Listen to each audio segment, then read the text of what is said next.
another microphone. So yeah, just be waiting for some people to show up and let me know how that sounds and see if we're even getting sound on the live. Hopefully everybody's doing well today. We'll go ahead and start with what we normally start with. So I got gas today at $2.68 with the 2 cent from the Upside app. So what was that, $2.66? Pretty good. Let me know where you're listening, if you're coming in later or if you're here now, what you got gas at recently, where you're located. But yeah, I hope everybody's doing well. It's been a wild couple of weeks, and there's been a lot of stuff happening. So the world's been crazy. I haven't really put out a lot of videos over here on the Driving Daily channel. I have put videos on the Thoughts Project channel, so definitely check those out if you haven't. All right, so we did the morning routine, did everything that we normally do. I went to the bin store, picked up some interesting stuff. Actually got some good stuff this time. We'll go over a little bit of that in a minute. Yeah. So we're gonna talk about these cars, these new cars, because I'm sitting in a parking lot right now and I'm looking at a lot of new cars.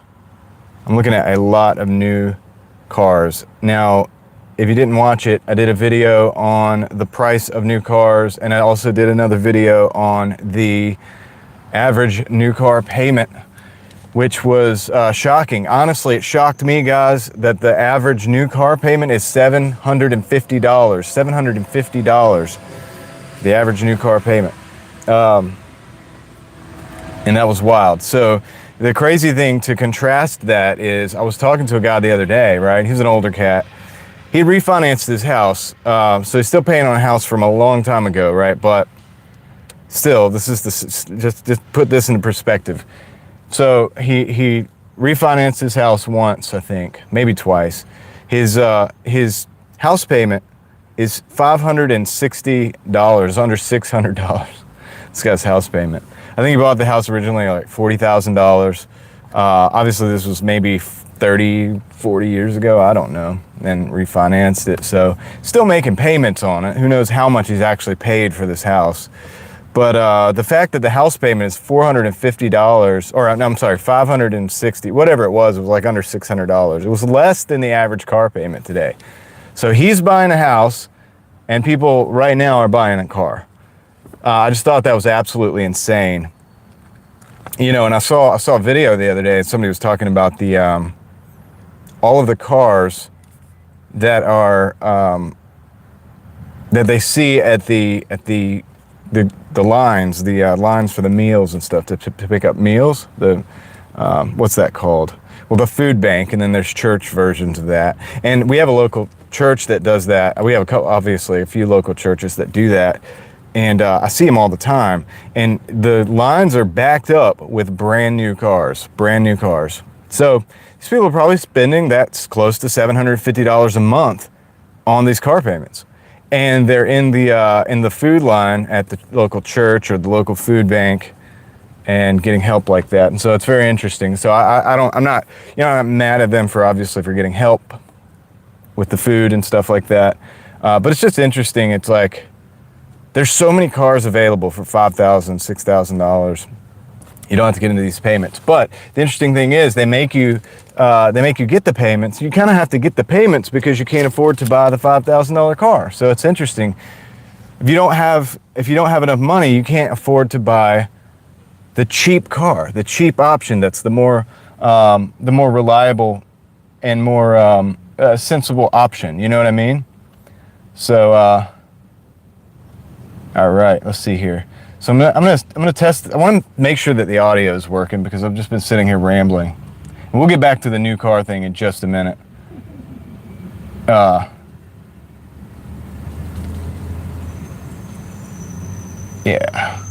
Just had to do a couple of little typings here. So yeah, I thought that was weird. $750 a month. And I never did the investment calculator, but if you did put it in an investment calculator,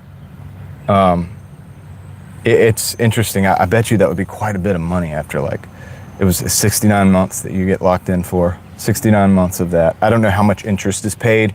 I don't know how much you actually end up paying for, I think it was like a $40,000 car. But I'm sure it's more than, obviously way more than $40,000. And the cars are not even that good. They're built to break, right? They're built to break, and they're built to be expensive to fix. And that's part of the issue. All right, so audio isn't perfect, but it's better. Okay, is it choppy? That could be the signal, or if it's too bright, it could be the settings. Could be the settings.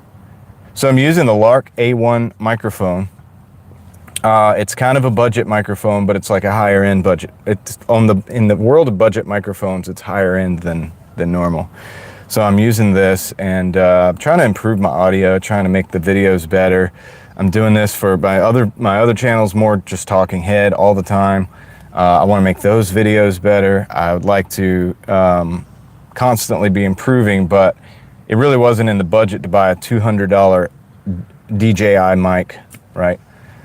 You feel like it's the settings. It's possible. It's possible. So this thing does have an app. It has an app that you can use, and I haven't played with that yet. So what we're hearing right now is right out of the box. I could probably move it closer, closer to my mouth or something like that, but we'll see. Not an audio person. Well, me either. And I'm trying to learn. I'm trying to learn on the fly here. So we're just trying to make the experience a little bit better. But yeah, so I'm going live for the Monday Midday Live, and I'm just trying to stay consistent with this. I went live last week, but actually ended up, I think, deleting because I wasn't on long and there wasn't a lot of people. So I was just rambling about whatever. And I wasn't the best. I didn't want to talk about certain things yet. And there was a lot of things going on last week, and I really didn't want to get into all that. So we just didn't. But anyway, so the new cars, I think there's definitely some issues going on with the economy and the new cars, and I think the new cars are part of it. You know, people are talking about, well, I can't afford this and I can't afford that, and it's like, well, dude, if you're paying $750 for a car, it's going to be very difficult to pay for all this other stuff. You got to pay for housing, you got to pay for all this. Sound is good. It's like brassy, if that makes sense. Okay, yeah. It's a little like it's a tin can or something. Okay. I'll have to work on that. I'll have to work on that. So it's blue. So I think the setting is right now it's on without the sound cancellation on. We can try the sound cancellation right now. Hit this button. If I hit this button, well. Okay, that's with the sound cancellation. So what does that sound like? I may try this a little bit later when I have more people in here to bounce this off of. But this is with the sound cancellation. So this, like all the cars and stuff going by is not going to be as loud on this setting. Hi, Kristen. Welcome to the live. Glad you're here. Great to see you. It's the Monday Midday Live, trying to be as consistent as possible. Sounds good? Okay, cool. So I love you, XOXO. You said it sounded brassy earlier. Does it sound any better or worse now? That's better? Okay, we'll keep it like this for now. We'll just keep it like this for now. So this is with the sound cancellation on, I think. And so we're not going to have as much sound coming from outside the car. It's just going to be my voice. So if we like that, we'll like that. We'll keep it that way for now. And I'm experimenting because I'm experimenting to make these better audio experiences for the channel and stuff. So this is a new mic that's different than the one we used last time. I used that a little bit. I used it on another video and I just didn't like it. This is better than before. Noise cancellation. Okay, well, we'll just keep it like this then. We'll just rock and roll like this. Kristen, how you been doing? Everything good? How's the weather down there where you're at? It's really nice and sunny today here, and really good temperature as well. It's a little on the hot side actually, but I'm enjoying it. We just went to the bin store, got some items. We'll look at those in a minute. And yeah, we're just hanging out for Monday Midday Live. What I've been doing on every Monday is I go to the bin store, come back, hang out here with you guys for a little bit, and then I'll go DoorDash and stuff like that. So we were talking about new cars.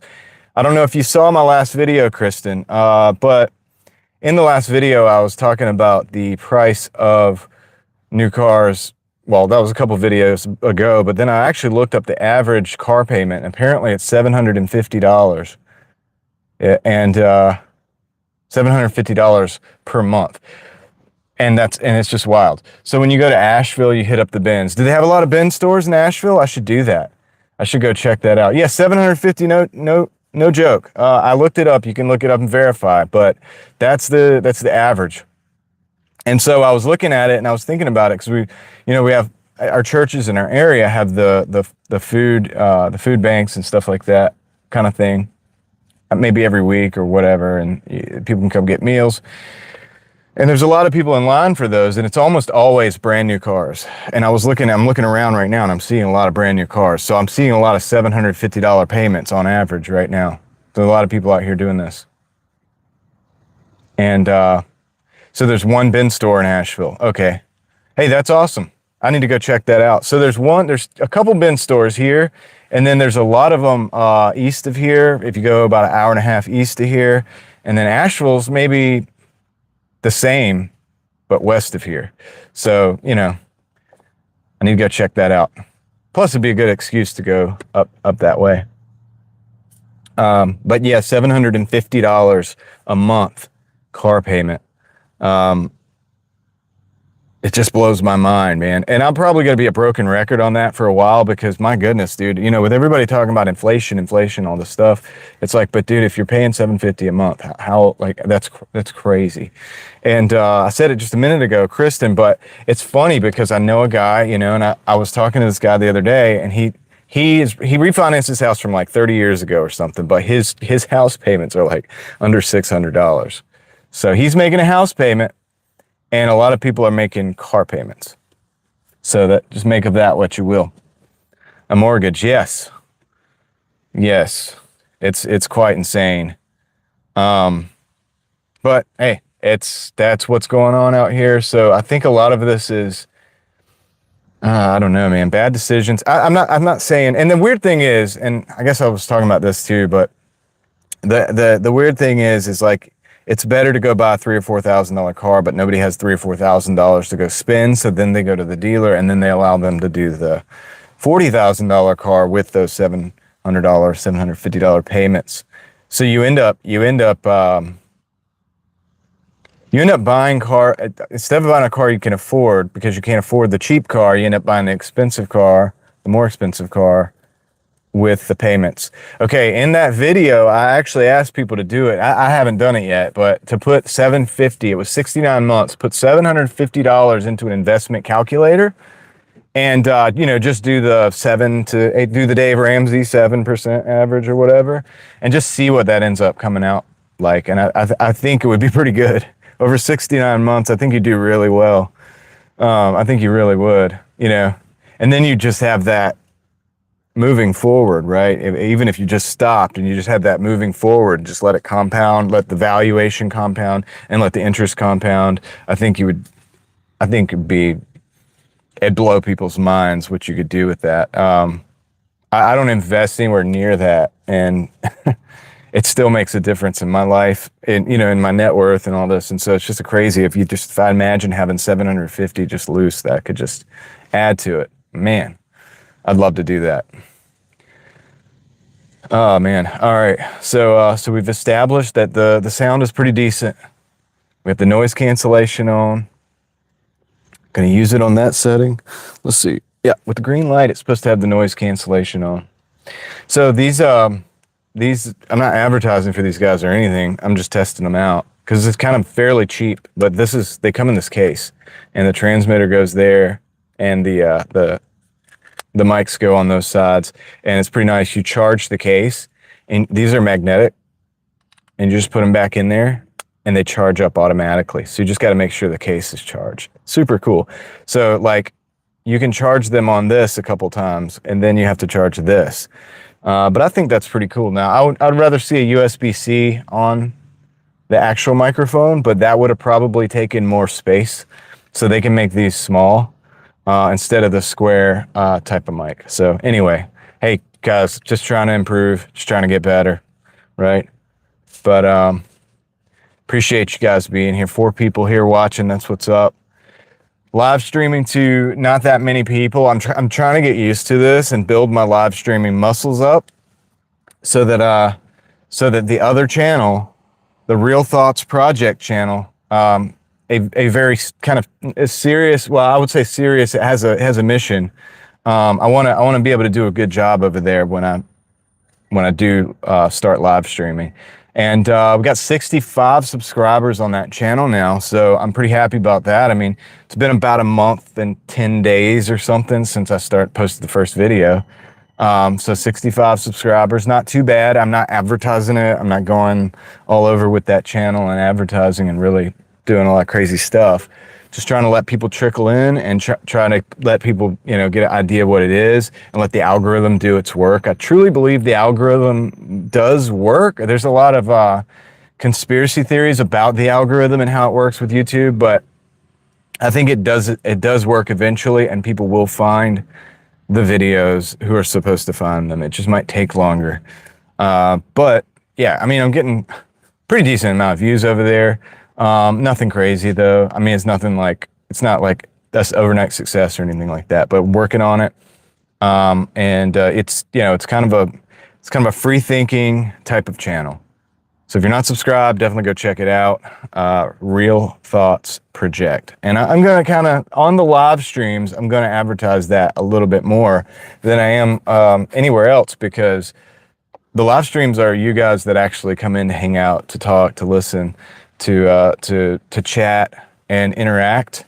And that's what I want over there. I want a community over there that interacts and doesn't have to agree, but that we can talk about all kinds of things. We're going to talk about everything. I said the other day in a video, everything under the sun. Much like old conversations that I used to have with people that were very meaningful, very but all over the place at the same time. Not really just always drilling down into one topic or just wearing things out, but actually being able to talk about pretty much anything. A lot like we end up doing once we get a few people in these live streams here. I want to be able to do the same thing over there, but the subject matter can get a little bit more serious over there. So if you like the live streams when we start hanging out over here, definitely, you may want to be a part of that community, because we're trying to learn and think. I'm going to be talking about books. I'm going to be talking about all kinds of stuff, dude, all kinds of stuff. And I have lists of things we're going to do. We're going to do on that channel. So a lot to come. I just don't want to flood the space with videos. I have about 13, maybe 14, but I think it's like 13 videos over there. And I'm not trying to put them out every day yet because I want people to be able to catch up and be able to actually watch the videos and enjoy them and not feel like they're overwhelmed. But there's a lot of material. I mean, like this, anything that can happen any day, we can talk about it. We can have the perspective of thinking outside the box as a free thinker and using that space to expand our scope of reference or whatever for things that, even current events, but it could also be ancient events, right? Anything. We could even talk about UFOs, right? Whatever. And then just kind of like be able to go and delve into anything. So that's what I'm trying to do there. If you're interested in that, check it out. But yeah, today here we're talking about the cars. The weird other thing about the new cars, even with the high payment, the high price, and the I guess lack of fixability, that they have, compared to something like my old 93 Civic or the Jeep. You have an issue of the fact that some of the cars or some of the car manufacturers have even tried to create subscription services for the features, right? So like electric cars do this a lot. BMW is famous for starting this. I don't think they do it anymore because they got a lot of backlash, but they started this with having the heated seats built into the car. You buy the car, so technically, if you pay full price cash, you would own it, technically speaking. But you wouldn't be able to use the heated seats unless you paid the subscription fee. I can't remember what it was, maybe $12 a month or something like that. And then you could pay yearly, or you could buy it for the lifetime of the car. And to me, it's like, just buy it for the lifetime of the car and don't offer the subscription fee.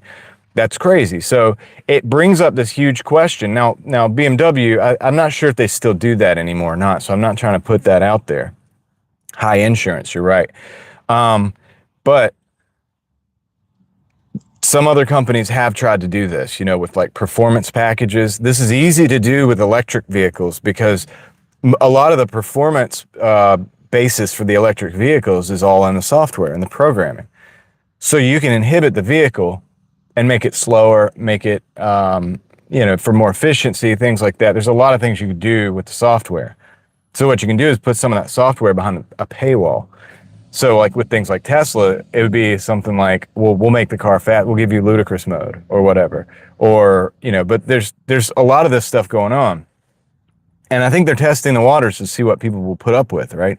And it's a question of like, do I buy the car and do this subscription service, or just get the car without the subscription service for now because it's cheaper. And then you're going to eventually want it. They know you're going to want it, and then you're going to pay. Well, it's only $12 a month, or it's only whatever, and you'll pay it, right? So then now you have the performance package, but you only have it for a month, and then it goes away, and then now you're like, oh, I got to pay it again.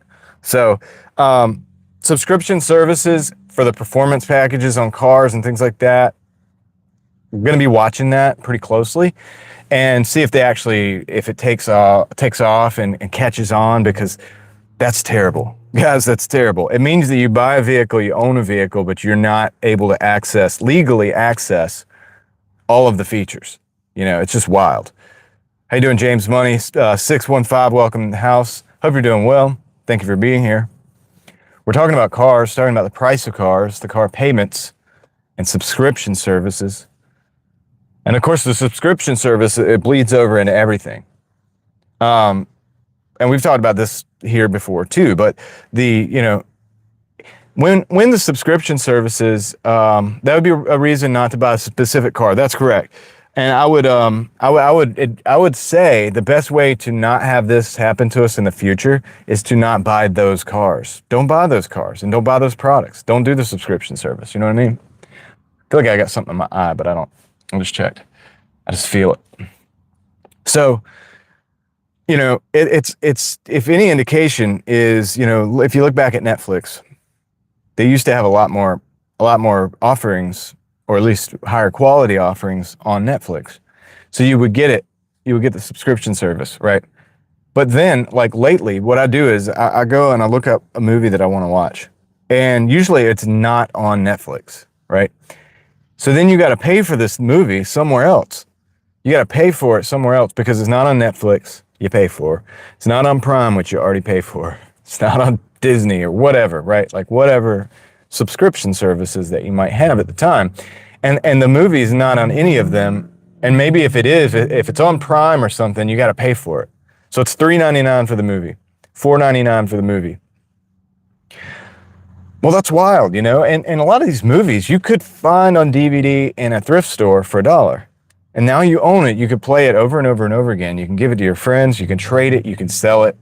You know what I mean? You can rent it out if you wanted to.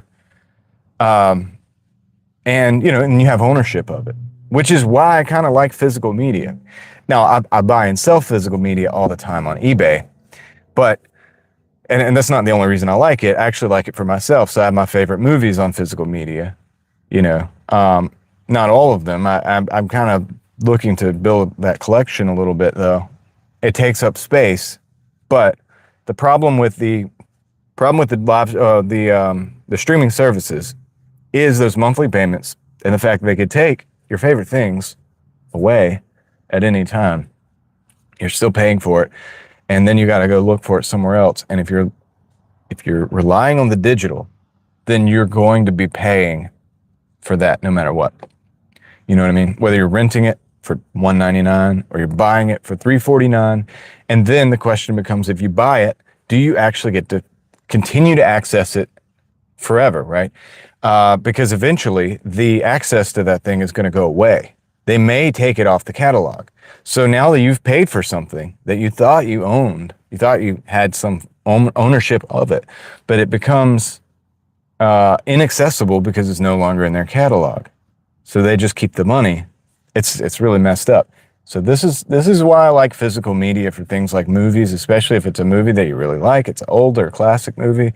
If you can find the DVD in a thrift shop, if you can find it, even on eBay, there's some people that do really good.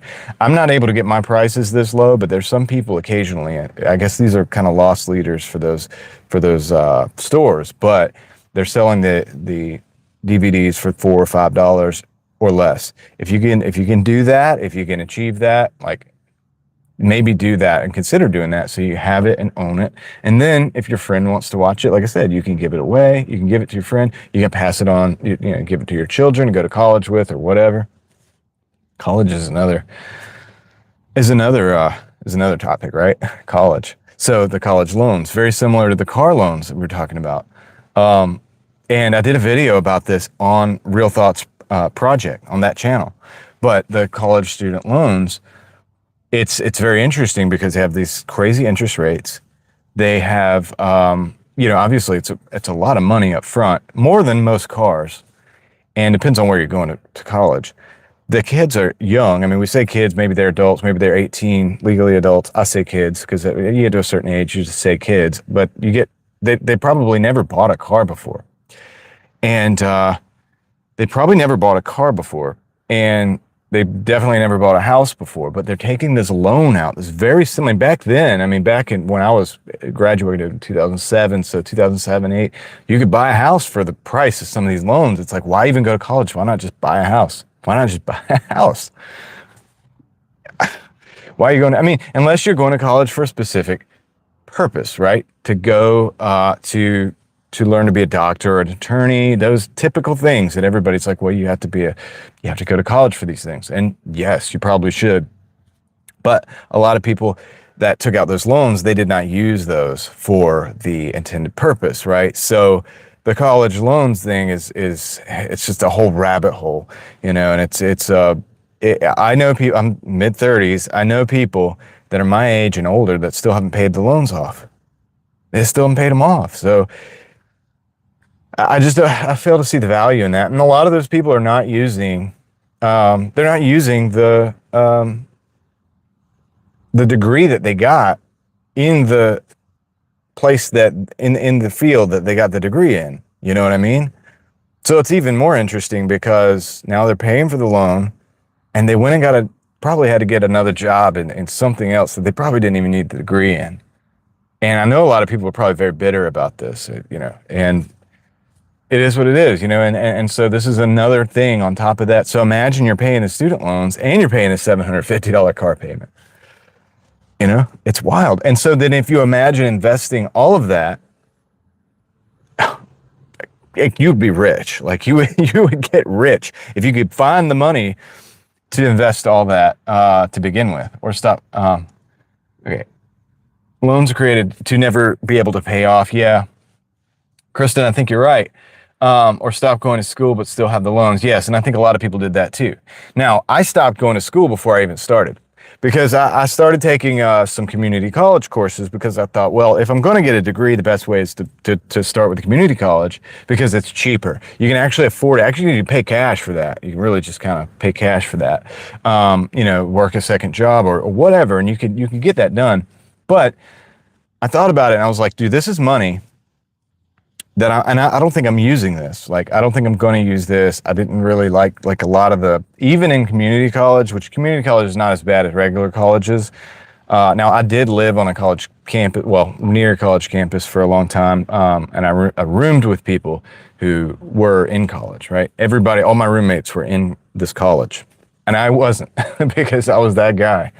But I learned a lot about the college and what they were teaching and what they were doing. And I spent a lot of time on campus hanging out and downtown and everything with everybody, whatever.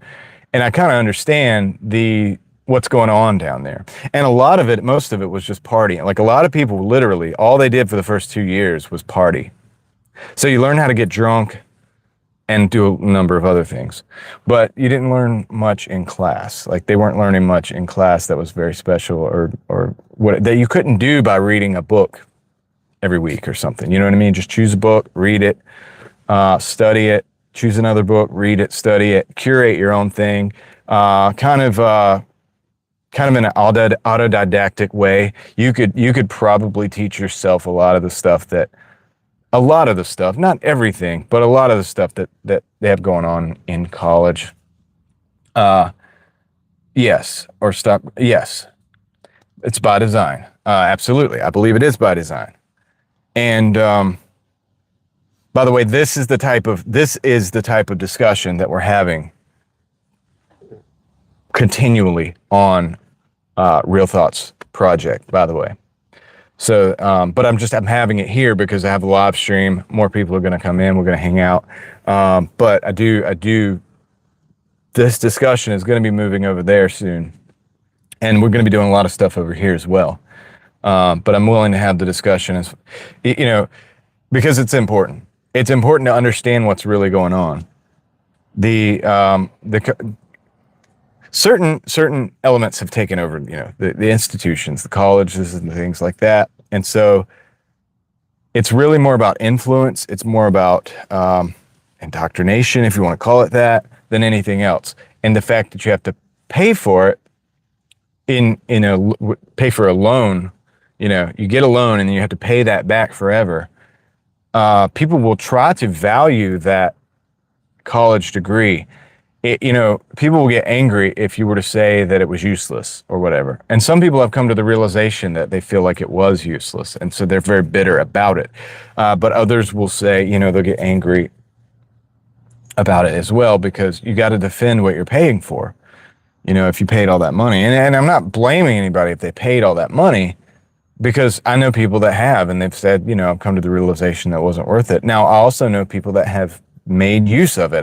One of my good friends is a teacher, and this individual, he's not like raking in the money, but he's doing really well because there's a gold bus coming by, guys, a gold plated bus. But he's a teacher and he's doing what he wanted to do. Like he's doing his job. So in that way, he's been successful. He's been successful with the student loans, and he's still paying them off though. But he wanted to be able to be a teacher. To do that, you have to go to school. So, there are people that make the use of it. If you're smart, if you went into it with a mission, if you went into it with a plan, you probably could do pretty well. But if you went into it thinking like, this is my golden ticket, this is my thing that's going to make money for me the rest of my life, guaranteed. There was no guarantee. That was, you're not given a guarantee, and that's the thing about it. But it's all by design. So, do you have any new videos out, Kristen? If you're still in here, do you have any new videos out? Because the last time I looked, there wasn't a lot over there. But I did want to check out your stuff. So if you have anything new planned, just feel free to let us know in the chat, and we'll go check it out. I want to make sure that I'm checking everybody's stuff out. The thing is, sometimes I go for a while without really watching a lot of stuff. You have to step away. You have to step away every now and then from social media and all that, and I can't stay glued to it. Although more and more we kind of are, to some degree, glued to it. But I'm not able to keep up with everything all the time. I have to take a day or two off. Usually I'll come back, I get on, and there will be a correlation with me being active. You'll see me, and then I'm also being active in the background, checking things out. And that's just how it works. Nothing new out. Okay, all right. Well, when you do, we'll be here. I'll check it out for sure.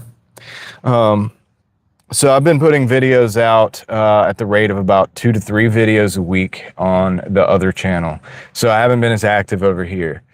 Part of what I'm doing the live streams, I'm trying to do these every Monday I'm trying to get better at learning how to schedule them, and I'm only scheduling them like 30 minutes ahead because I don't know exactly how long I'm going to be at the bin store. So I can't say it's going to be 3:30 every day right now because sometimes it gets hectic over there and it takes longer to get through the inventory and stuff.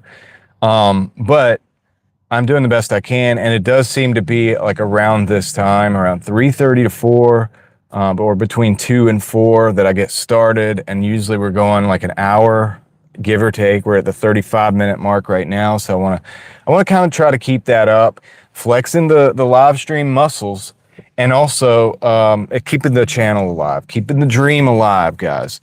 So sometimes if you need to keep your channel going, you can live stream, and it's something that's been helpful to me, and I also enjoy having conversations with you guys. So I guess I'll check out you want to check out some of the stuff that I got at the store. Been listening, been here. Thank you, Dan. Appreciate you. You're awesome. You're awesome. You show up at most of my live streams, and I do appreciate that. That means a lot to me. It helps, like I said, it helps keep the dream alive. Like, I'm very busy working a lot, and that's not a complaint. It just is what it is, and I'm cool with it. But at some point in time, we're going to want to be doing a lot of different stuff. I want this channel to be here and be alive when I'm ready for that, because there's going to be a lot of stuff that we want to do here. That's why I'm working on audio. That's why I'm working on calling different places to see if I can film in those places, because I want to do that. And I'm just putting it together. And right now I'm working like between 6 and 7 days a week, if that even makes sense. So, but at the bin store, I found some cool stuff today. I got a lot of these little Kong, extra small, chew toys. They're kind of like for teething. So it's like a softer rubber, it feels like. But yeah, these are cool. I always pick up anything Kong. The bigger ones are more expensive usually. These are not bad either. But I always pick these up if I see something like this. I know they'll sell, because people like the Kong brand for their dogs. So this is for little dogs, little small puppies, teething. And I got a bunch of these, dude. I got a bunch of these. So what I'll be doing is I'll be putting them together on the eBay account. We'll be putting them together as twos and probably one. I'll probably do two listings, 2 at a time, maybe 2 for, I don't know, 15 or something. I'm not sure.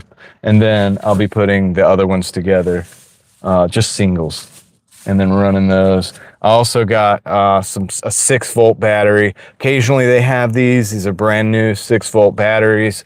You know those yellow flashlights that they're supposed to float. They're the yellow ones with the handle, the big Ever-Readies. I have a lot of those at the house because I buy them at thrift stores. I sell them sometimes too. Like sometimes I'll put them together and sell them. They're really light when you take the battery out, so they're really good to ship. It's a great eBay item, but when I see them for like 50 cents to $1 in the thrift store, I go ahead and I buy them, but they usually don't come with a good battery. So what I do is I just try to find batteries when I can. And so this is $1 for a battery. So I got these for those lights, because I actually keep some of those around. They're just good lights. I actually like the old halogen ones. They're not so bright. And then I have some that are LEDs, and then also you can convert them. You can do some interesting stuff with them, so they're awesome for that.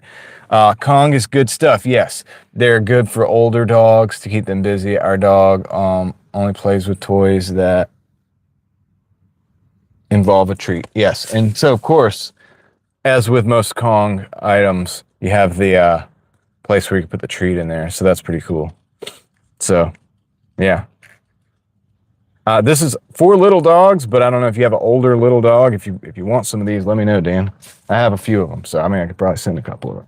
But this wouldn't cost too much to ship because they're pretty light. What else did I get?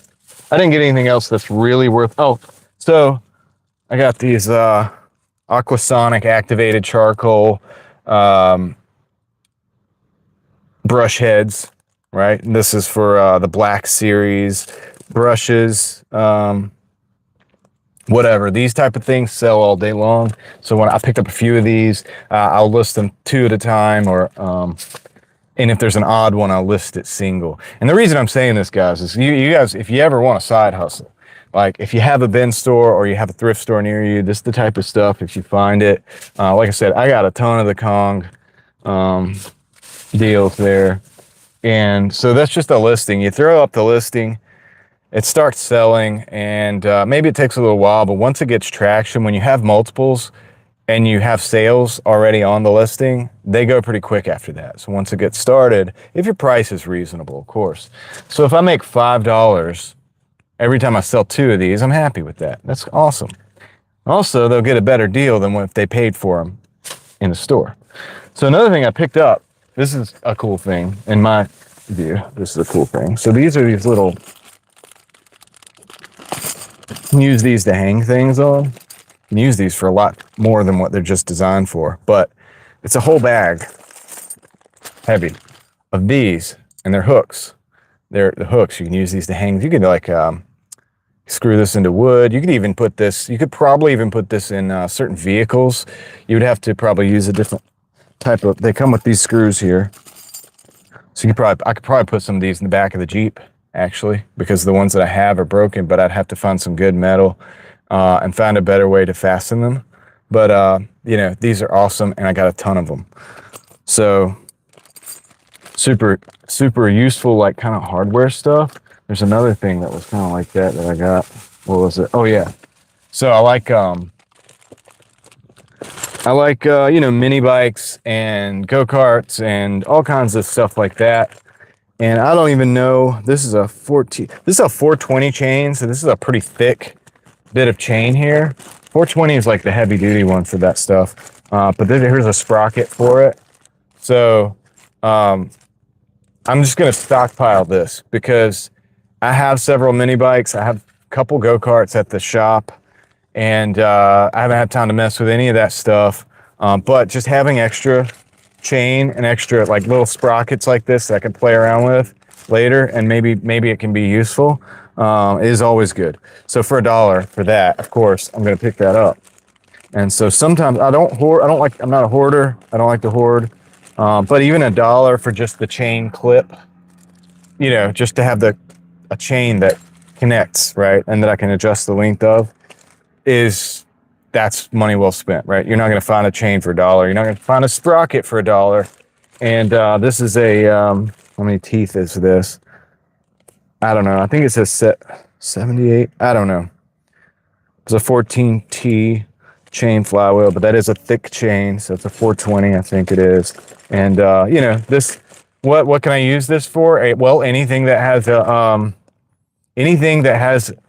a 420 clutch with teeth on it, so that I can hook it up to this sprocket, and it just gives me maybe a different option of size or something like that I can play around with for like a mini bike or something. So I don't know. Anyway, I'm just gonna add that to the stockpile of stuff like that. I've been actually, because there's a lot of car stuff that I find. Yep, I found this. This is a little gear for, I think, a radio controlled car, remote controlled car, but it's a special part number. You know, super lightweight. You put that in a sleeve. You know, it doesn't cost much to ship. Anyway, I got those. I got these things here. So there's $1 for these 2 things. I would never buy these full price personally, but these are like go in your between your seats in your cars.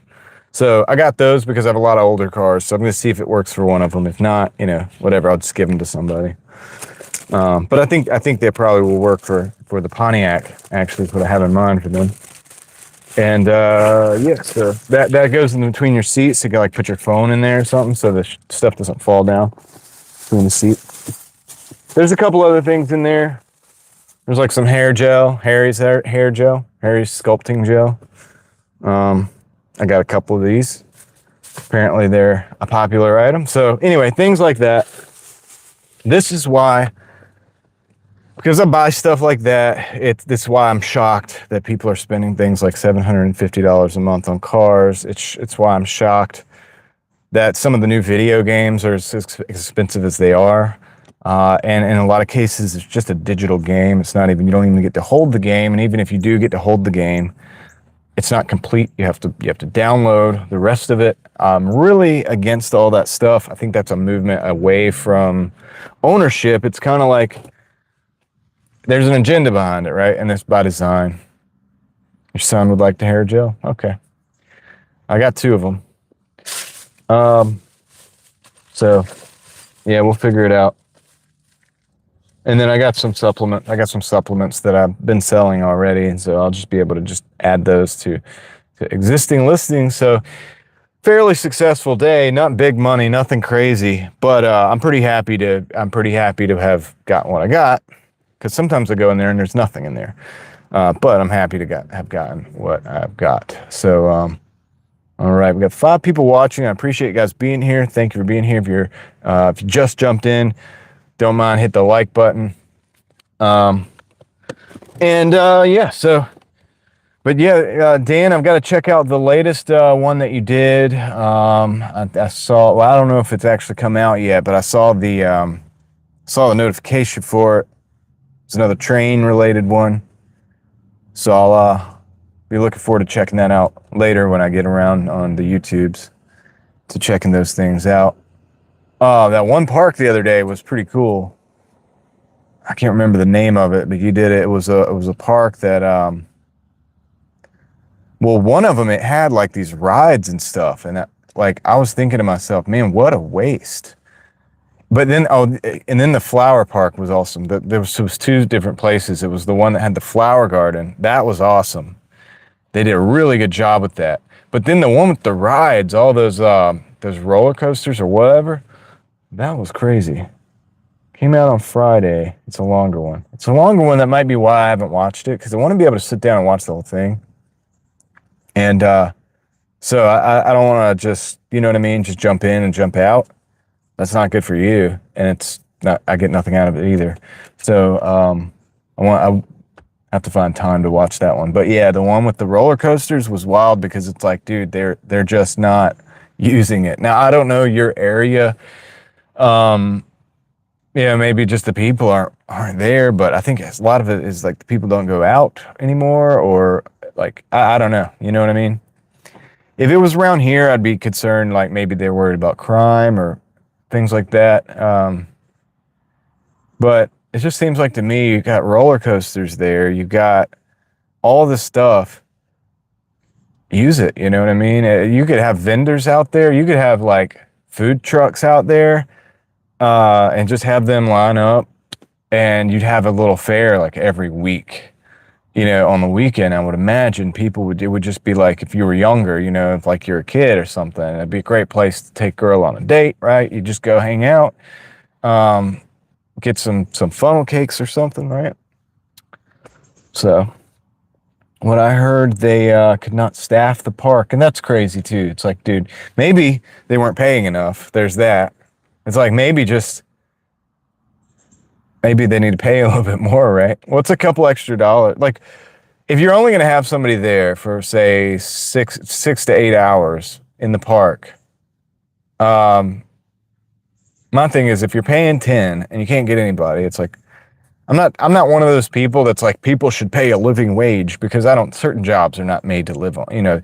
It's probably not like something that you want to pay your $750 car payment on working for the park, right? For working for an amusement park. But it's like, dude, maybe if you do 10, maybe try 12 and just see if somebody bites, 'Cause what's that? It's like it's like $16 extra a day. Like, what the, dude, if $16 a day is killing you, I would just run things a little bit differently there, probably. But that's, everybody can say they would do things differently.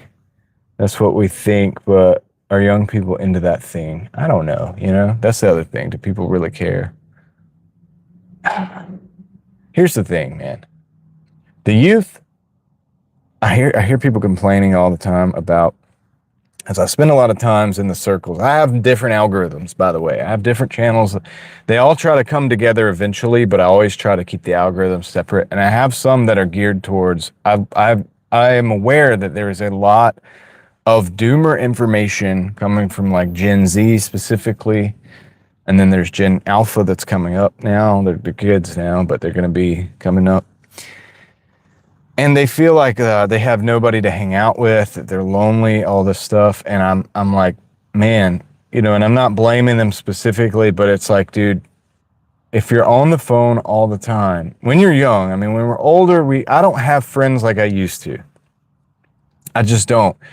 I have a couple friends, right? And we hang out every now and then. It's very rare because I have a lot of children and I have a wife and I have a lot of stuff going on. I'm working all the time. They're working all the time. It just is what it is. And I totally understand that. And I'm not going to ever sit here and complain about that because it's life. If I really wanted to complain about it, I'd probably just call one of my friends and be like, hey, dude, let's go to let's go to the drag race this weekend, or let's go to, one of the racetracks. There's a number of automotive events that we could go to, right? And I would just say do that. And that's usually what we do. But the thing is like if you're online all the time, chronically online, and like on the video games and things like that, and that's your social life, there is something missing for that. Like when we get older, we can handle being online. You know, I enjoy chatting with Dan every Monday here recently for the last few Mondays, except for last Monday. I was on a little bit. I'll talk about that later. But yeah, I mean, eventually you gotta like, if you're a kid, if you're young, you've got to go out. You got to go do stuff, right? Like even, you know, Dan's a perfect example. It's like, even when we get older or whatever, right? Like I'm in my mid 30s or whatever, so I don't feel, I look at the kids now, I say kids and they're like in their 20s and they're adults. I know they are, but I say kids. And I look at it and I'm like, if you guys aren't going out and enjoying this now, what are you going to do when you're 35, 40, 50, 60, 70, right? Are you going to have the drive to do it then? When you don't want to go do it now. So my thing is, it's like, dude, if you want to get rid of the loneliness, go to one of these places, one of these parks. That's a third place. One of the concepts they talk about now is third places. And the third place is like, for us, it would have been the mall. It would have been places like this park, especially if they were open every day or most days or most weekends. You know, everybody would go down and hang out at the park. For us, it was the mall, my generation. Sometimes it was parking lots. You know, sometimes it was outside of Starbucks, whatever. I'm trying to think of other places we actually went. It wasn't like we had a lot of places. We usually just made the places up. But you got to do that. You got to get out. As kids, they've got to get out and connect and go do things. Or of course you're going to be lonely. You know what I mean? So I don't know. I mean, back then, a lot of people felt lonely. Even when they were like hanging out with people, but now it's like you don't even have that. A lot of this happened in 2020 when everything went online. So it's an issue for sure. But I think, you know, build it and they will come. I think you make the park. You know, all it takes is one, for young people, all it takes is one person doing a TikTok at the park, right? And they're going to see that and they're going to be like, hey, this is cool. Let's go to the park. Like we saw on the TikTok. Whatever. Dude, I just think like that's how advertising is done to the younger crowd. You do the TikTok, you get on there, you get an influencer to come by, do the TikTok, you know, make it go viral. And everybody thinks it's cool and then they do it. But once you're there, you're kind of experiencing it and you'll get something out of it, right? Anyway, so yeah, these pesky kids these days got to go out and find something to do. You got to go make some connections because it is going to make a big difference, man. And like in my other algorithmic accounts, and I do set up different algorithmic accounts. I'll talk about this more on the Real Thoughts Project channel because it's important. I think it's important to understand that you can get out of your YouTube or Google account and you can go to a fresh, like not signed in account, or you can create another account and you can start searching different stuff and you'll get a different kind of algorithm bubble going. And once you do that, you can get a feel for like, okay, this is a whole new thing. It's actually very refreshing because you start to see things that you don't normally get to see. And I do that quite frequently. You know, I do it obviously because I have the 2 channels, but I also have a couple other accounts that I use to go search things for. And so You know, like if we're talking about like political stuff, I search things on the right and then I have an account there to go search things on the left because I want to know what everybody's saying. By the way, not going to get into it right now, but there's some insane stuff that people are saying. And you got to go to the other bubble to see it. And, but that it does exist. And so I do want to kind of explain this. Yeah, people know this, but they say like your algorithm hasn't shown you this or your algorithm hasn't shown you that. But the thing about it is a thinking person, a free thinking person can curate their own algorithm and also create multiple algorithms as well. Like multiple, you get what I'm saying? I'm probably sounds like I'm rambling, but I'm getting to something here, and this is important. That it's important that people understand you can do this because this will allow you to see behind the curtain on people that are not seeing the things you're seeing, and you can see where, and then that way you understand where everybody's coming from. Very important to do. And why I'm saying this now is when I have the algorithm that's geared towards a lot of things that probably Gen Z and them watch, right? And there's so much doomer information out there. It's very scary. It's like sad. Not like scary like it scares me, but it's scary to think that there are people that this is all that they take in on a day-to-day basis is this doomer information, right? And you would think that the world was going to collapse tomorrow, and that there's no reason to be alive, no reason to go and do things like what we're talking about doing. And that's the danger. That's the danger of getting stuck in that algorithm where, YouTube or TikTok or whatever is like, hey, this person will listen to doomer stuff. Like if it's just some guy sitting there talking about, how bad his life sucks, and people are like, my life sucks too, I want to hear this. It's almost like back in the day, you had things like Jerry Springer on the television. Now, people would be sitting there, smoking cigarettes, watching Jerry Springer. Life ain't too great, but at least I ain't like the people on Jerry Springer, right? And that's I think that's why they had those shows. Those shows it gives everybody something to point at and say, wow, that's crazy. So the same thing is happening today with the algorithms and, on YouTube and TikTok and other places. They're giving you something to look at to say, hey, that is pretty bad. and I'll even say that my life is pretty bad or whatever. Like, that's what they want you to do. They want you to start looking at, oh yeah, dude, it does suck. It does kind of suck out here. For the platforms, that just really is just a way to keep people watching because then you can advertise to them and make consumers out of them. So it's tricky. So you got to curate your own algorithms. I think older people kind of understand this. Some of us grew up before the internet was like in our household all the time. And I'm the last generation of that. I remember when we didn't have internet. And then I remember when we got it. And then I remember when it got so advanced. And I didn't live at home with my parents anymore, but it got so advanced that there was a lot of information coming out. Like, you know what I mean? Like not like now, but more than there was. And everything in between, and then that gradual incline of the information coming in. And I've seen real time what it does to people. So nothing wrong with being online a lot, but you gotta be careful what you're seeing. And I think older people, myself and older, when I say older, I'm referring to myself and older.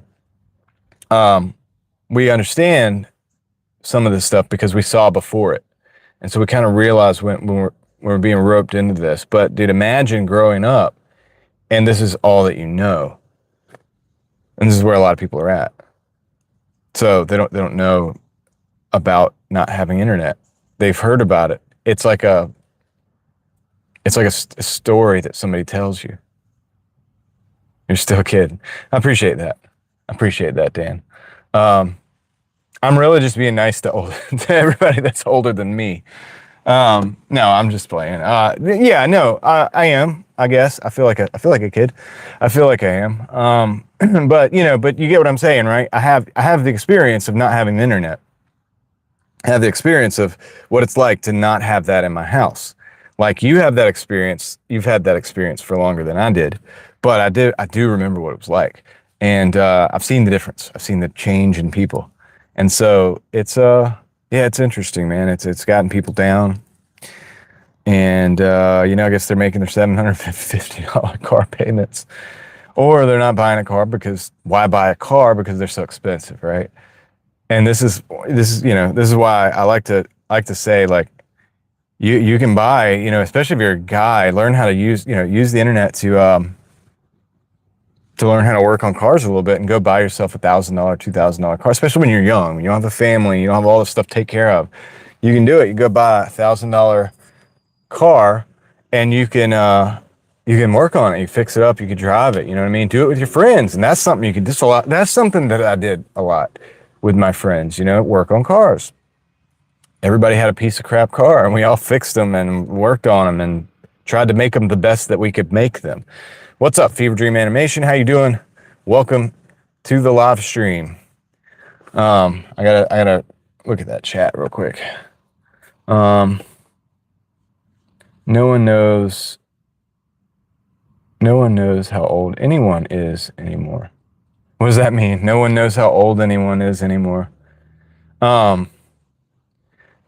Yeah, no, I mean, I'm just saying I'm older than like the, you know, Gen Z and Gen Alpha. They don't have that experience of not having the internet, right? Looks can be, yeah, no, I'm like 55, bro. I'm in my 50s, man. Don't be fooled. No, I'm in my 30s, so you know, I might look older than I am at this point. My goodness, that's stress. Nah. See, here's the thing. Life is stressful and it is tough, but that's part of it. And so once you resign to that and you realize like life is stressful and it's whatever, you can enjoy it then. You can enjoy it again. But I think nobody gave them the memo. They didn't get the memo, the younger people, and it's not even necessarily their fault, I guess. The internet did not tell them like life is tough sometimes and it's not going to be fun every single day. But you can do fun, you can have fun, and you can enjoy within those days. You can enjoy life. You know what I mean? Like I enjoy life most days, like almost every day. And you mean it's not easy to tell anymore with all the skincare and indoor? Yeah. Okay. Yeah, that's true. That's true. Well, and that because maybe some people don't live as hard of a life. I'm going to do a series on the Real Thoughts Project channel about the Matrix because everybody talks about escaping the Matrix. And I'll go ahead and give you guys a little insight in on it. The Matrix comes from, the word comes from womb, and Greek, whatever, it means womb. And everybody now is talking about, well, you got to escape the Matrix. And they say this because they don't want to work their 9 to 5. They don't want to slave away or whatever.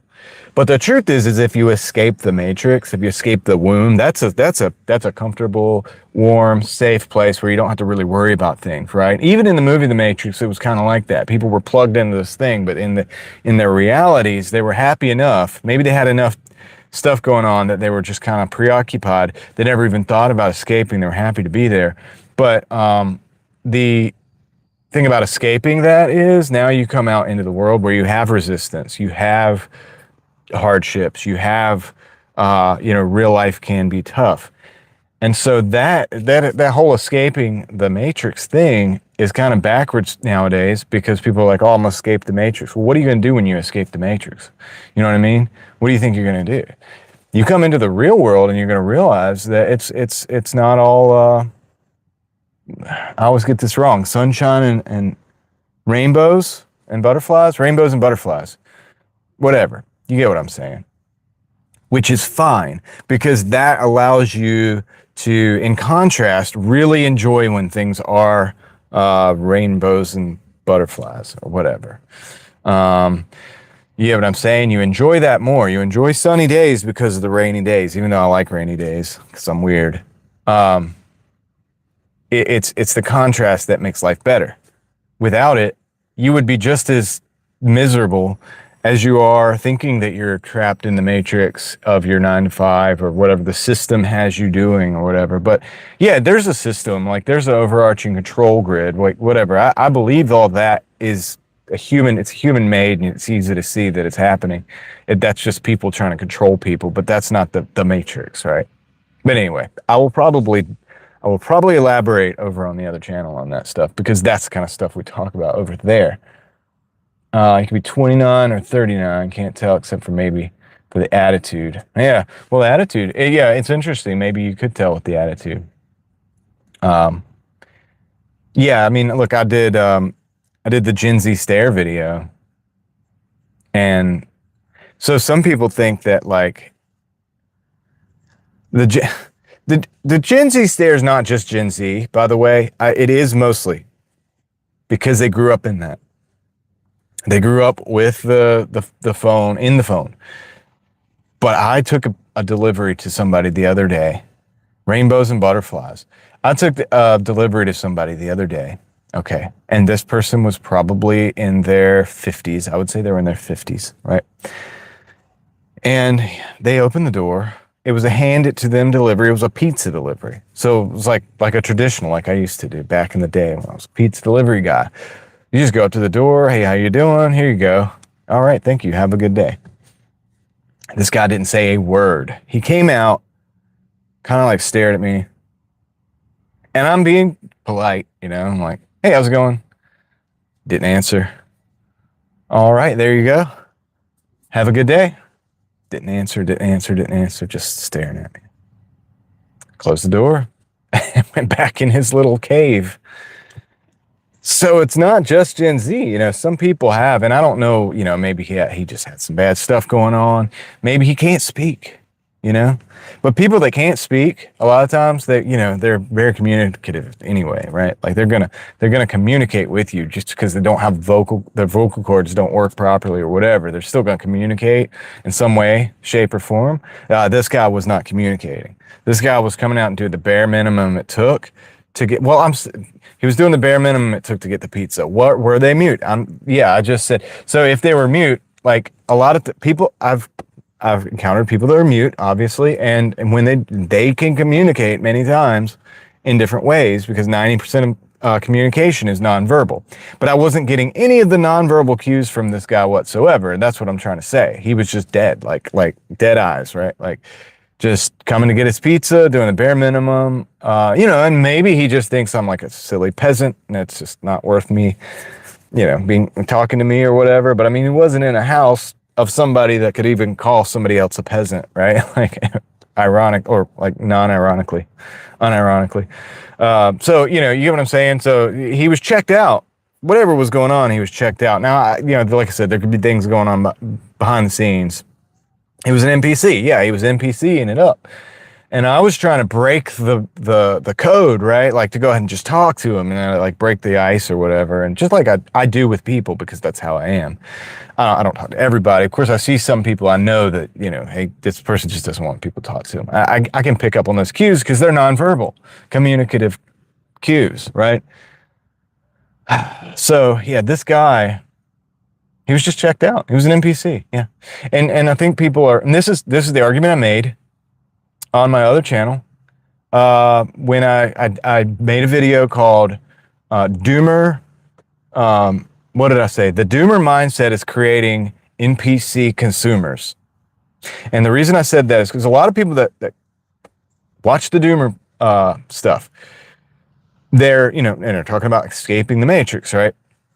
Well, it's like, what are you going to do when you escape the Matrix? But here's the thing. They're sitting at home. They either have a crappy job that they're complaining about, or they don't have a job because they complain about the job they have was so bad that they don't want to work it. So they don't have the job at all. They're doing nothing. And then complaining about consumers. Well, consumerism. We're just consumers. But like you're buying food, you're buying your stuff still, like even though you don't have a job, somehow you're probably having your parents or somebody else buy the stuff for you, but that you're still consuming, right? You're still a consumer. And so that's kind of like the thing, right? It's like you're still it creates consumers. It creates consumers, the doomer culture stuff. And it creates NPCs. And they talk about NPCs all the time. They're like, my boss is an NPC. He's just an NPC. He's just a boss. He's just going around doing this stuff. I was like, no, dude, your boss is working. He's doing his job. He probably has another life outside of work, and it's not an NPC life. But your entire life is talking about how your boss is an NPC. And so it's like, no, dude, he's the one actually doing something, trying to do something, probably. Now, some of the bosses are garbage, and some of them are NPCs. I get that. Non-player character, Dan. So if you're talking about video games or something like that, the non-player characters are the ones, they might have like a little one-liner or something that's the same line every time, or maybe they don't even speak at all. They're just kind of like, they're there, they have a program, and they just run the program. They're not, you can't really interact. You can't really interact on complex levels with them, and you can't play them. You can't play as them. They don't play a significant part in the actual game. They're just there to do what they're programmed to do constantly. And that's all they do. They don't ever step out of the programming. So when a person's NPC, it's kind of what we talk about them being, and they're kind of just programmed to do whatever. And so the way I'm looking at this is the Doomer content is designed to create NPCs. It's the Doomer content NPC. It's just a different program. So it's part of the social media mind control program.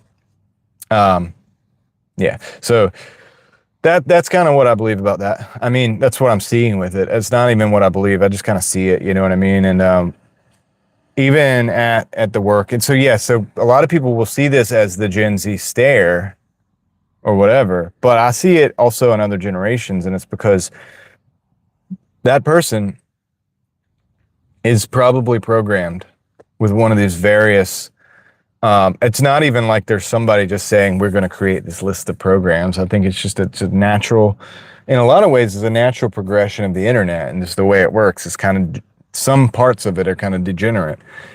We like to use it to go explore and to share experiences and thoughts and talk and and connect. And sometimes some people's experience of the internet is a bit different, where it's like, like I said, there's these entire channels that are completely dedicated to talking about how bad life is. And you would be surprised, and I know a lot of you guys probably don't have this in your algorithms. I do in some of my algorithms, because like I said, I've curated those algorithms to capture what a specific subset of people are seeing. If you have a loved one that's like a certain age group or a certain whatever, and you want to see what their algorithm is showing them and what they're seeing all the time, you can do this by starting another Google account, like adding another Google account, and then beginning to search for the things that they would search for. The algorithm's going to give you the things that they get. And you're going to see a whole different side of the internet. And when you do, you're going to be shocked, because you're going to be like, man, there's people that watch this, and there's people that agree with this. The craziest thing is the comments. The comments are insane. The number of people that are like ready to check out is like, it's and these people, it's not like they're going through a specific hardship. They just see, like, they've seen so much content that is geared towards demoralizing young men mostly, and this is for mostly for young men. I'm sure there's content that's geared towards demoralizing women as well. I know there is, because if you look at Instagram, not on my Instagram, I see a lot of cars and stuff, but I'm sure, the models and all the stuff comes from, and the OF thing, all that comes from the demoralization of women as well. And there's an attack on them. I'm sure they have a whole algorithm for that too, that sends them going down that road. I don't know what that looks like. It's hard to do that as a male. It's hard to curate that algorithm. I've never done that, but I'm sure it exists. I'm sure they have their own set of content. Men are terrible. We should just do this. What? I don't know, right? But everybody's under attack, is equal opportunity attack right now, to be demoralized for whatever reason. I don't know whether it's just the algorithms realize that people will watch that and come back and get stuck there, or if it's actually something that is being played on people, right? I don't know. The fluoride stare. Yeah, probably, right? The fluoride stare. Yeah, dude, that's crazy. That's crazy rabbit hole with the fluoride, man. If you like, large amounts of fluoride are not good. I know the dentist uses like small amounts of fluoride for teeth and whatever, but like large amounts can be dangerous. It's like a biohazard. like material. And there's certain industries. Fever Dream probably knows, but there's certain industries that have to get rid of this fluoride, right? They have to get rid of it because it's dangerous. And mental health awareness. I categorize the mental health flat earthers. Yeah. Yeah. I mean, there's certain industries that have to get rid of all this fluoride, and so there's like conspiracy theories about this, like that say that they had to put it in to the dental, thing. But I think it does have. I don't know. I'm not gonna say one way or another. There's probably a good use for it. I know things like green tea, a lot of natural things have small, tiny amounts of fluoride, and that's probably what's beneficial is that tiny amount, but large amounts are not good. And so then when they put it in the water, if they put it in water sources, they were putting it in water sources for a while, like in the drinking water. People were drinking it. It was a big thing. And it's definitely a rabbit hole, probably worth checking out just for your own well-being. Mental health awareness. I don't know what that is. I've got, like, is that something to look up that has like a whole thing attached to it? Anyway, flat earthers. Yeah, flat earth is another one. Flat earth is, it's like there's a whole rabbit hole with flat earth with Tartaria. Fever Dream, have you heard of Tartaria? Have you heard that one? A lot of these things, like, they tie into interesting things, right? Like, they tie into things that are very interesting and entertaining to look into. But they themselves don't. It's not something that necessarily, mental health awareness, I got you.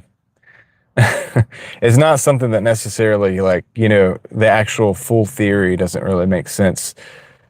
So the Tartaria thing is like, it's a big rabbit hole. And so there's content on Tartaria as well that goes for hours. There's guys showing slides of like these pictures, some of them real, some of them are AI, of like the mid, I guess 1800s. And they have this theory about the mud flood and all this, or how certain cities are way older. Here's an interesting one. Okay. There's a thing on TikTok you guys can look up. But you can look up on YouTube too. And it's like Atlanta was Atlantis. And, this is something, anyway, I'm not going to get too into it, but yeah, it's like Atlanta was Atlantis, and we're being lied to. And, the oppressors basically took it away from people who had it. And if you go down that rabbit hole, it is wild. It's absolutely wild. So you definitely, like, it's funny. It's like, obviously there's no truth in it whatsoever, but people have gotten into where they believe it and they buy it. And they identify with it. It's very interesting. Have you heard that, Kristen? Because you're from near there. Atlanta is Atlantis. Have you heard that? See, this is probably not in your algorithm. Here's another thing. There's different algorithms for. I'm not the one that curates the algorithm for everybody, right? But you know what I mean? Like, but the algorithm has preferences on who sees what. And this look up, Kristen, Atlanta is Atlantis. And there's a reason why I'm not getting too deep into it, but you just look it up and you'll see what I'm talking about. It's a rabbit hole that'll take you about 10 or 15 minutes to look down, like, to really just get to the complete bottom of it. And you'll realize, like, it's interesting. It's interesting. You'll thank me later. But, yeah, obviously Atlanta is not Atlantis, right? But, there's people that if you watch enough videos and if you say it with conviction, you say it, you believe it. And then, so like, it takes the first person to say it with conviction, and then the next person watches that and kind of copies it, says it with conviction. And then you tie it to like an identity. You can kind of get people to believe crazy stuff. Everybody's like looking it up now. Yeah, no, seriously. If I had the screen share stuff that on the cell phone, but if I had the like a laptop where I could screen share, I would do that. There's over 4,000 plus places that could have been. I know. Yeah, no. Look, it could have even not really existed. The truth is that Atlantis could have been just a theoretical place, right? When you read it, it's possible that that's what it is. But but no, the Atlanta is Atlantis thing as a whole. It's an internet psyop thing, but it's like flat Earth. It's like Tartaria, but it's even more ridiculous. You just got to look it up. I'm not going to talk too much about it in detail. You got to look it up though. But as far as Atlantis, it's an interesting thing. It's an interesting concept. It could have been real. It may not have been real. And it's probably not what a lot of people imagine it to have been anyway. Speaking of Atlantis, we were talking about the books the other day. I think I put the post on the other channel, and I was talking about your favorite books. Or I think I was talking about Jules Verne, because I was reading 20,000 Leagues Under the Sea. It's another Pompeii story, kind of, right? Because Pompeii is, just completely buried or whatever. I've met people that have dug in Pompeii, you know what I mean? A lot of that stuff is like preserved really well. And it's interesting, if you look at their lifestyle was wild, man. They had a wild lifestyle. They had like brothels everywhere. They had like these baths, these huge communal baths. They had, it was an interesting class. They were wild. But yeah, no, that happened so fast, right? It's happened so fast, but that's a real life story. Could something like that have happened to a place called Atlantis? Sure. You thought it was Bikini Bottom? Well, I mean, I can't tell you that it's not because I don't know. I have to ask SpongeBob. But it could have been a lot of different things in reality, or it could have not even been real, and it was just a theory. It was a place to theoretically deposit a lot of these ideas, and even philosophical ideas at the time, when it was written about. So that it makes sense that way. What was I talking about before that? Dang, dude, I forgot because I saw that. 20,000 Leagues Under the Sea. So has anybody read that? Have y'all read that? I know Fever Dream, you said that you've watched the Jules Verne movie, the movies that were based on the Jules Verne stuff. And I did see where there was an old movie about Captain Nemo and the Nautilus, which I found to be an interesting. I liked it. I liked the story. I liked the book. It was I've read it when I was younger. And then I read it again recently, not long ago, and I enjoyed it. But in that book, Captain Nemo takes them to Atlantis. He like there's somewhere that he goes, and I can't remember, he's like the intellectual one that's actually like writing the book, whose perspective the book is written from. He kind of like he recognizes this place that they've gone to since they go. For those who don't know, I mean, spoiler alert, whatever. But they're in the submarine, and Captain Nemo does not step foot on land anymore. He just lives at sea, lives in the submarine. But there's places that he does go under the water, and it's kind of like I like it because it's kind of like there's a lot of space stories now, but there's not a lot of underwater. Nobody's ever done that again like that, and to me, it talked about, obviously it talked about, Captain Nemo's vision of the oppressive kind of empires or whatever around the world, like the oppressive ones. And there was almost like a political view of what was going on. But there was also this whole, it was a lot like being in space, but you're underwater, which is actually interesting because have not discovered so much of the underwater world. So it's like very realistic in a way. It's far-fetched, but it's realistic in a way because that would be an undiscovered world even today. But he takes the submarine down to the bottom in a lot of different places, and they have these suits where you can walk, and they walk the bottom of the ocean to a lot of different places. I mean, around the world. He takes his captives around the world and with him, and they get to see all this different stuff. And I thought it was really cool, actually, because it's a lot like a space story, something like Expanse or something like that. but it's underwater, which is right here on Earth. So doable, totally kind of doable, right? Like now you could probably do a lot of that stuff with a nuclear submarine. You could travel around the world and you could go to these places and, you might be able to go out and walk on I don't know if you can get out of a submarine or not. And of course, the pressures at certain distances and depths you can't withstand. You'd have to have a lot of protection. So I don't know how much you can do and can't do of what they did in that story, but it was kind of interesting. But yeah, they found Atlantis. It's a place that Captain Nemo has been many times. And he goes up to it, and I believe he even sees like the inscription or something, but he realizes this is Atlantis. Like this guy knows where Atlantis is. He's been coming here. He spends time here in Atlantis, but it's underwater, because that was the prevailing theory, and I guess still is. But it's wild. Yeah, if anybody goes and looks up that Atlanta was Atlantis, I want to hear what you have to say about that. I want to hear what you have to say about that. But it's just a.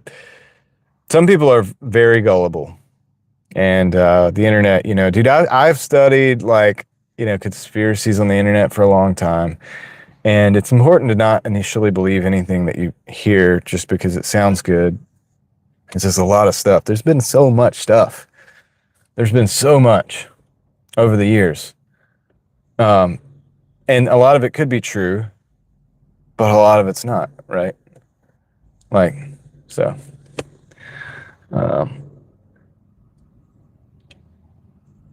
Yeah. No, I could see though with Jules Verne, I could see why people, especially a long time ago, really liked those stories. It was pretty out there. Nowadays, there's so many space movies and stuff. Like there's Star Trek. There's of course, Star Wars, which, Star Wars is not really designed to be, I'm a huge Star Wars nerd, by the way, but it's not designed to be scientifically anything about space, really. Space is just the setting. But you look at a lot of Star Wars, and there's times where they're just kind of looking out into space, like an open hangar. And that shouldn't be, right? But that's okay, because in Star Wars, none of that matters. In Star Trek, they're a little more concerned with that. In things like Expanse, has anybody seen Expanse, the show, the TV show, The Expanse? I think it's called The Expanse, or maybe it's just Expanse. But it's like a space fantasy thing too. But in that show, they get very realistic about space. It's kind of interesting, and it kind of makes you imagine like maybe that's what it would be like more so out there. You haven't seen it. What is the wow for? Did you go and look up the Atlanta? Is Atlantis? It's a wild theory, and it's not. And isn't obviously not true. Clearly, there's some people that believe it, and it's not a large swath of people, but a lot of people are into the Tartarian thing, and Tartaria is, it's a whole nother rabbit hole, right? And so a lot of the pictures and stuff are very interesting, and a lot of the historical stuff is interesting, but they just believe that history is completely missing this entire thing that happened, and this mud flood event that destroyed these cities that were probably ancient and they existed a long time, and then very much like Atlanta is Atlantis, these cities were then built back up on top of the other cities, which is normal. You build cities on top of cities. I mean, this is normal, but their focus on this missing time and how things were, great. Now there is some truth. Those same people get into the Dark Ages and talk about the Dark Ages and say that the Dark Ages never existed, and that's true and not true. You know what I mean? So if you look at Gothic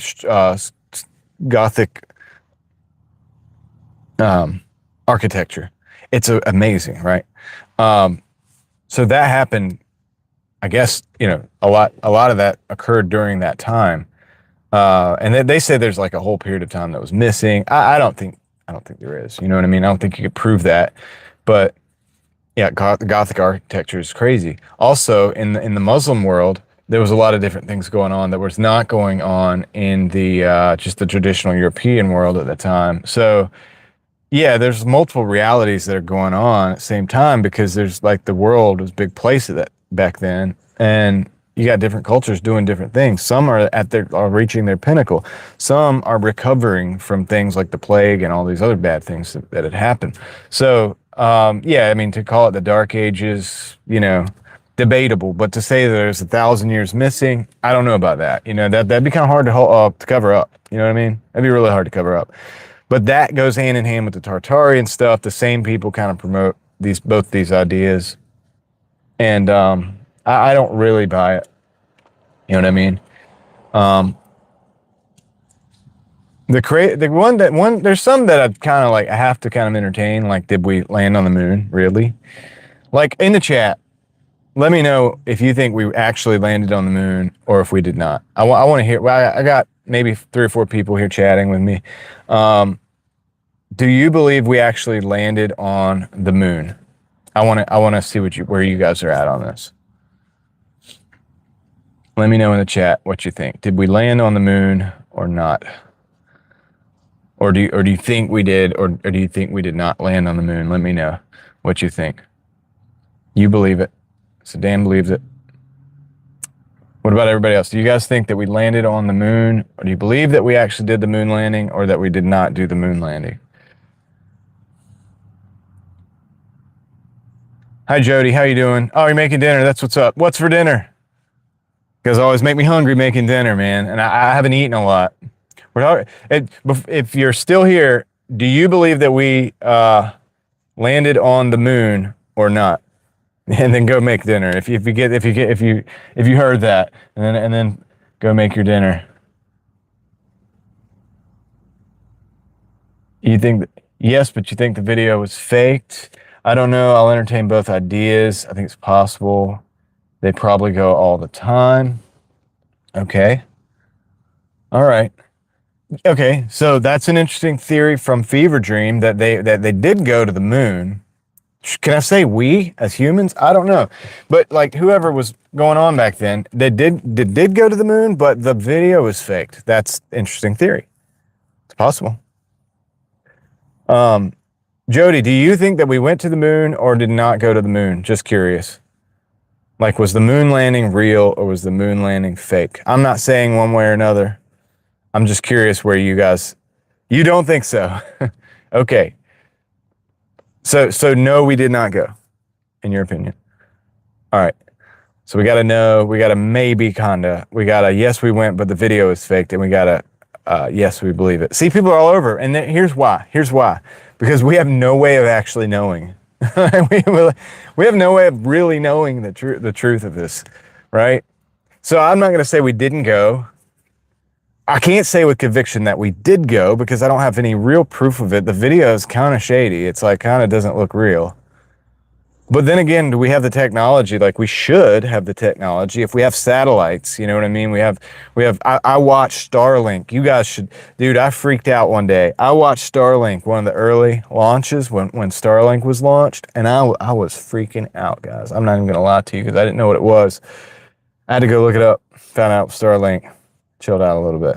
Temperature came down. But for that moment when I was driving and I saw this string of lights going across the sky, I was like, what is that? Is it the military? What is going on here? And I was close to being the military. It was Starlink.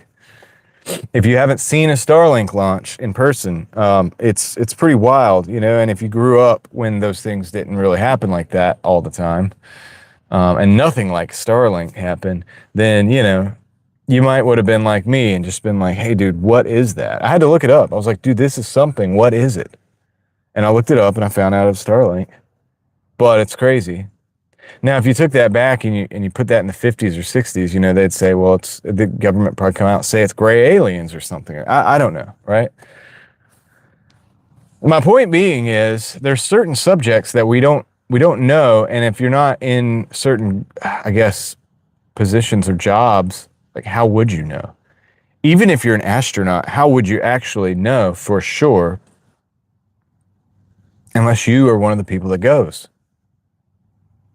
You get what I'm saying? Or if you have real-time eyes on a project that goes, and it would have to be real-time, no cuts in the video. I mean, just like live streaming, which I don't even know if you can do.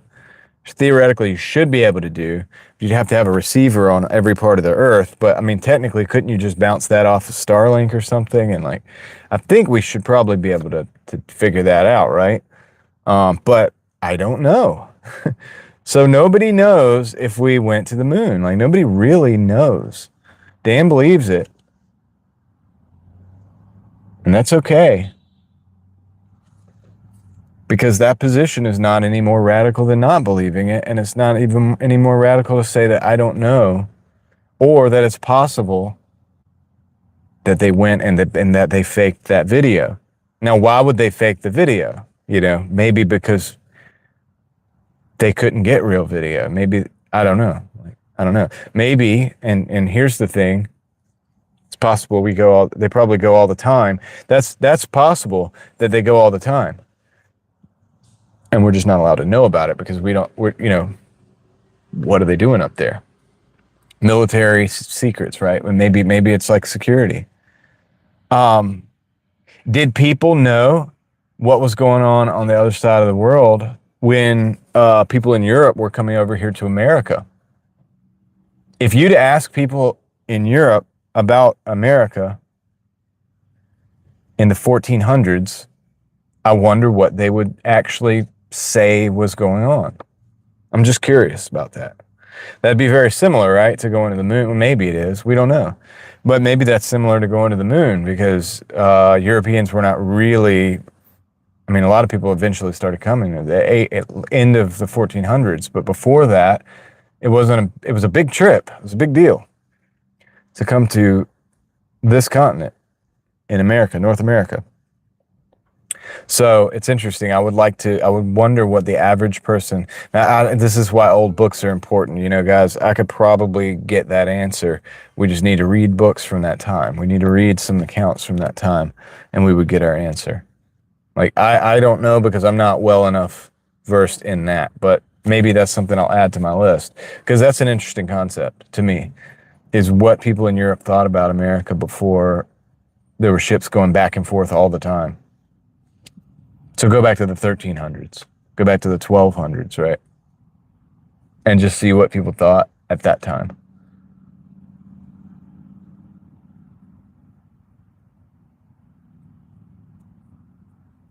Yeah, it's interesting. There's certain things you just can't prove.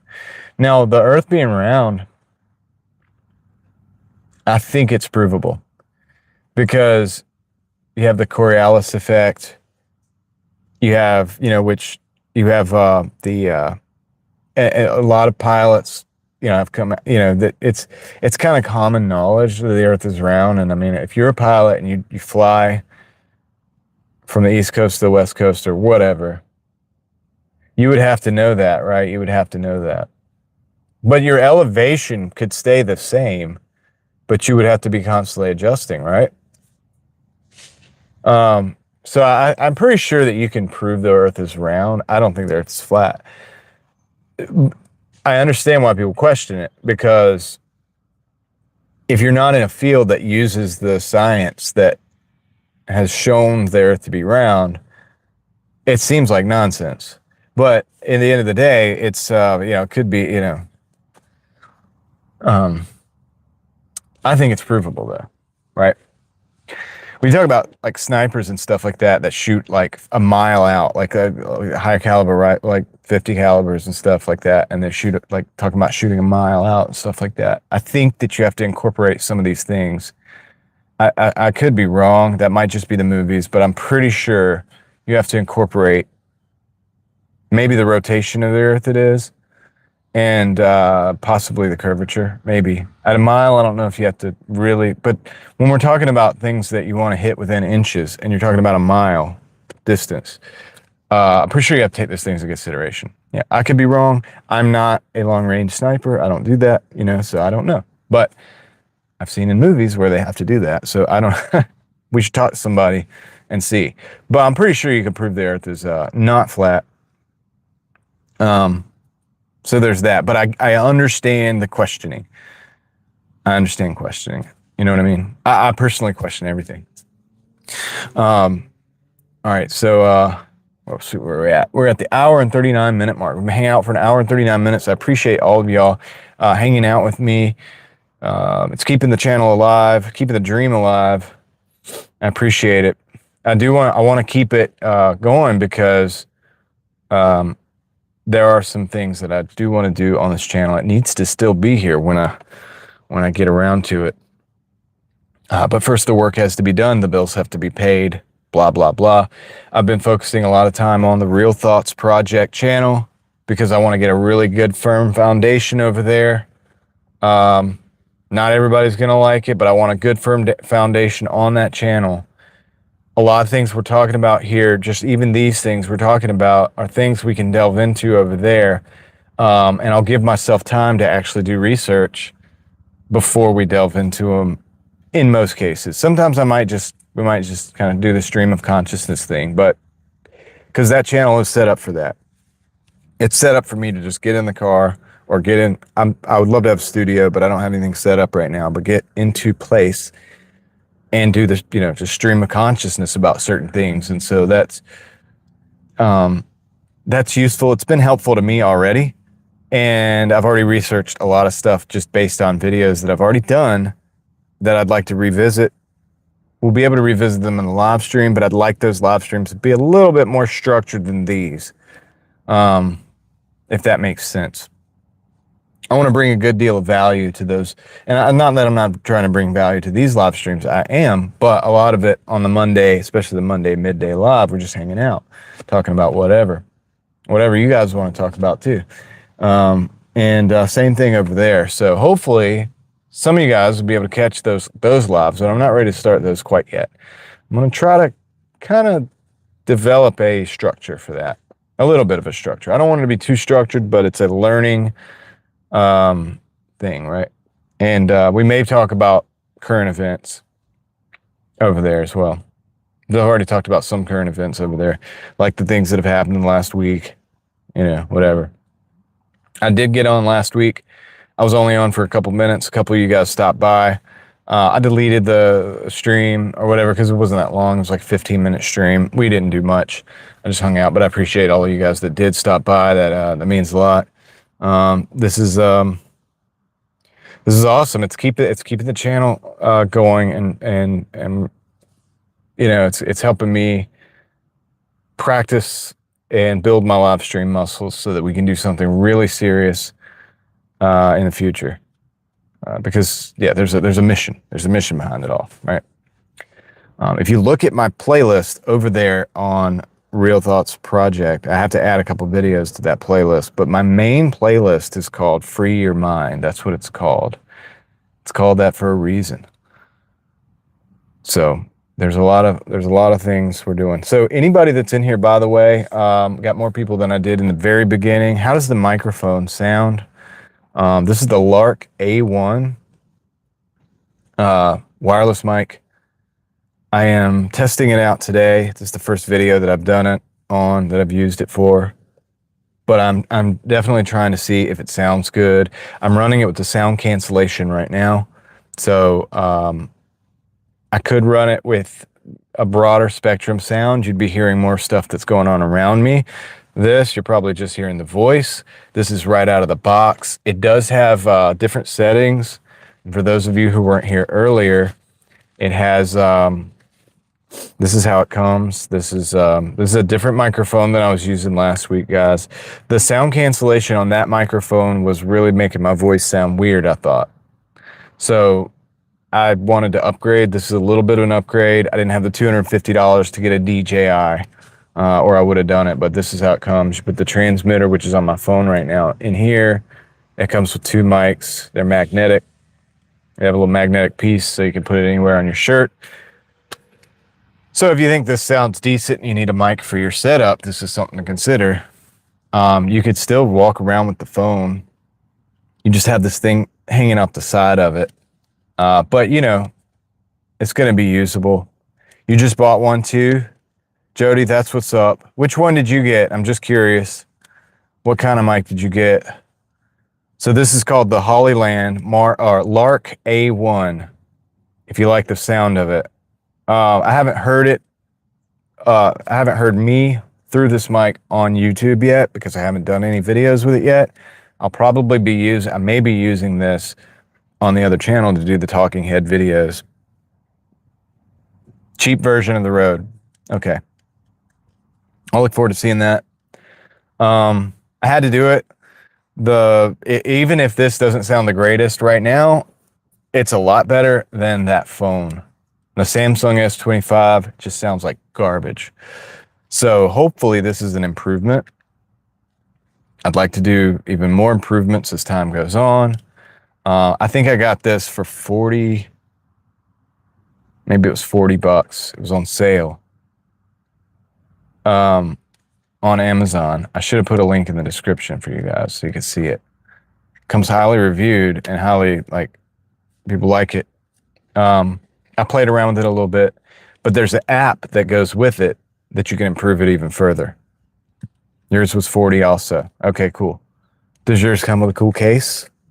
So this is a charging case, and you charge the case. Got a little green light on. You charge the case with USB-C. You put this is the second microphone. Just put that in there and it charges like that. And then you can also have two microphones so you can do interviews. This would be great for you guys. I'm sure you guys probably got the one with the two microphones, but I know you collaborate with like Backyard Trucker and stuff like that. You guys could probably both grab a mic and be on the live stream and hang out. So that's cool. I think the battery life is pretty good on it from what I understand. I probably won't kill it, you know.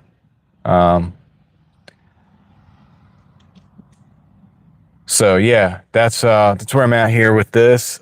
Just trying to improve things a little bit. I appreciate you guys being the test crowd or whatever you want to call it.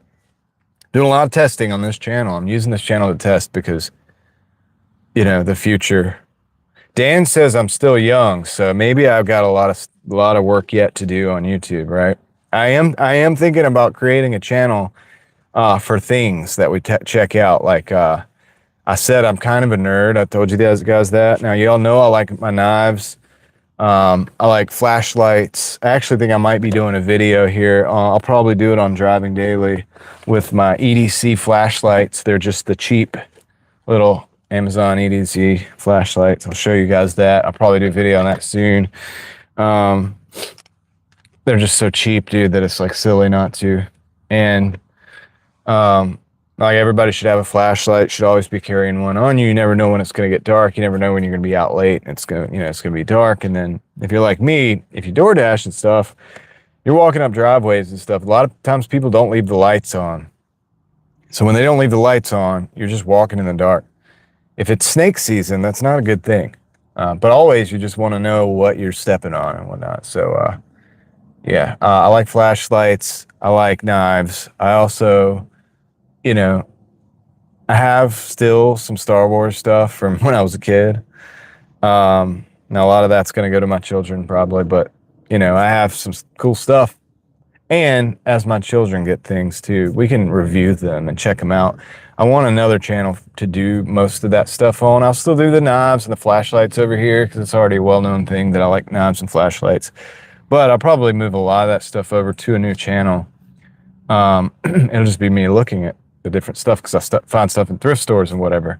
And so just kind of checking out the hauls, checking out what I found, checking out cool things, nerding out a little bit on certain things, you know what I mean? I've always wanted a lightsaber. I'll probably just end up getting one for my daughter, for my oldest daughter or whatever. And so I will be able to live vicariously through that. So we'll be able to review things like that. You know, cool stuff that I didn't have when I was a kid. And then some things that I did have when I was a kid that's now vintage, and we can look at that too. You know, I found in the thrift store the other day a Star Trek tricorder from Next Generation, I think it was. But it was a toy. It was like the old school Star Trek toys. And they had it. It was actually in a thrift store. I would never expect to find something like that in a thrift store. And I was like, man, now I don't personally care for that nowadays. Like, I'm not looking for that stuff for me, but I was like, dude, for eBay, it's great. So I picked it up and I was like, dude, this would be a good thing to do a video on. But I'm not doing that on this channel. So I'm thinking about creating another one, another channel to do that stuff on. So if you guys, you know, whatever, it's a lot to keep up with, but I'm trying to get my technology stuff down so that I can do a good job when I finally do some of these projects and some of these things that I want to work on. But I appreciate you guys being here. It means a lot, and it does help with those things as time goes on, for me to be able to have a place where I can come and basically do a workout for live streaming and things like that. And also we get to connect. It's great. So, but anyway, yeah, so we are closing in on the 2-hour mark. Well, we're at 1 hour and 50 minutes, and I am going to be getting off of here. Jody's making dinner. I'm getting hungry just thinking about it. So I haven't had but one meal today so far. So it's time for me to go eat. I'm going to go do that. I'll probably DoorDash a little bit. I got to clean this car up. I got to do a bunch of other stuff. So I appreciate y'all being here. Thank you for that, Dan. Have a great night as well. Fever Dream, Jody, everybody that's still here listening, I appreciate you being here. Thank you for hanging out. Thank you for chatting. I will get around on the YouTubes later, probably. You guys got to understand, I drive a lot, so I can't do but so much at a time. So Dan, you know, I know you have that longer video. Jody, I saw you were looking for some gravestones the other day. There was another one that we were looking for. I haven't seen that yet, so we'll check that out as well. Excited for that. It's kind of like a little bit of archaeology there. But anyway, all right, with that, I think I'm going to wrap it up. Almost a 2-hour video today, guys. I appreciate you being here with me, as always. And yeah, I'll catch you in the next one. I'm going to go ahead and end it. See ya. Later.